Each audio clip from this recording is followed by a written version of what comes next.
लगा के होठा लाले जब जाइले बाजार के तहना के होई जाला जिया तू सवार जहाँ जाई वही जब बवाल होखेला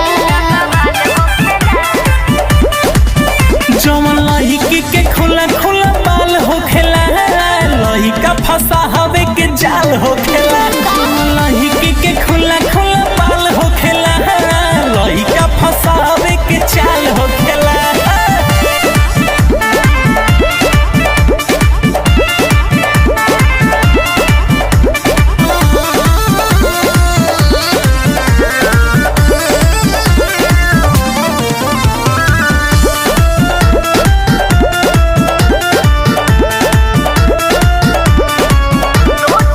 दोस्त बाजा मानी के सारा दोस्त का हमार हो चली रहिया देखे ला लोगवा आँख फर फर हो बुझाई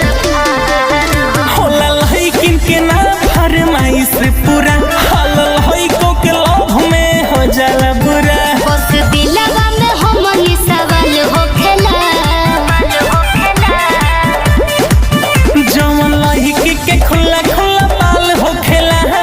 लहिका फंसावे के जाल होखेला लहिकी के खुला खुला बाल होखेला लहिका फंसावे के जाल होखेला।